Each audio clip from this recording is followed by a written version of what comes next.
Dans l'épisode de Plus belle la vie du vendredi 14 janvier 2022, Manon, la mère du faux Raphaël, crève les pneus du vélo de Kalia, Grace Libissa, pour l'empêcher d'arriver à l'heure à son rendez-vous chez les Nebou. Kalia étant en retard, Babette, Marie Réache, et Patrick, Jérôme Bertin, reçoivent Manon.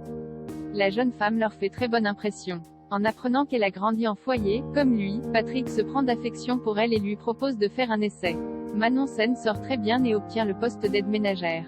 Avant de partir, elle profite que Patrick et Babette soient occupés ailleurs pour passer un petit peu de temps avec Raphaël. Au lycée, Rocha, Charles Schneider, Noamous, Boubacar Cabot, sous le travail. Entre les demandes du proviseur et les doléances des élèves, le jeune CPE ne sait plus où donner de la tête. Alors qu'il essaye de mettre ses dossiers à jour, Mousse reçoit la visite de Madame Langlois, la mère de Jules, qui souhaite contester la note de son fils à un DST de mathématiques. Jules a eu 8/20e et ne peut se permettre aucune note sous la moyenne puisqu'Oyeul veut faire maths sup. Mousse essaye d'aller parler au professeur de mathématiques, Monsieur Kraus, mais leur conversation est interrompue par Kylian, Tim Rousseau, qui le prévient d'une dispute entre Iris et Betty, Oria Benabé, au foyer. Le jeune CPE intervient pour les empêcher de se battre, mais cela ne suffit pas pour calmer les deux adolescentes. En quittant le lycée, Mousse fait part de ses difficultés à Nathan, Thibaut Vanek. Luna est prise pour cible la nuit passée. Bastien, Nicolas Berger-Vachon, a surpris Luna, Anne Dessy, en train de photographier son carnet de voyage. Au réveil, Luna prétend devoir retrouver sa mère pour un rendez-vous à l'hôpital. Sachant pertinemment qu'elle lui ment, Bastien essaye de la retenir au lit mais finit par la laisser partir. Au commissariat, Luna montre à Jean-Paul, Stéphane et Non, les photos du carnet de Bastien.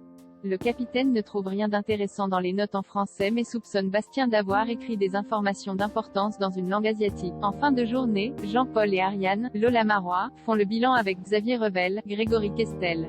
Ils expliquent avoir fait appel à un graphologue et à un traducteur pour déchiffrer le carnet de bord de Bastien. En attendant, Revel leur demande de poursuivre leur enquête sur Philippe Talbot. Sur le port, Hugo, Théo Curin, et Sounali surprennent Bastien en train de nettoyer le sang d'Élodie, Stéphanie Pasterkamp. Très en colère, Sounali accuse son père d'effacer ce qui lui reste de sa mère et d'être responsable de sa disparition. Elle fond en larmes dans ses bras, et Bastien promet de tout faire pour ramener Élodie. Un peu plus tard, Luna retrouve Bastien au Céleste. Ce dernier lui propose une petite escapade au massif de l'Étoile pour oublier leurs ennuis. Il lui donne rendez-vous un peu plus tard sur un chemin qu'il avait découvert pendant leur adolescence. À l'heure prévue, Luna se rend sur le lieu du rendez-vous mais Bastien est en retard. Alors qu'elle lui laisse un message vocal, une voiture arrive en trombe et tente de la renverser. Loading widget.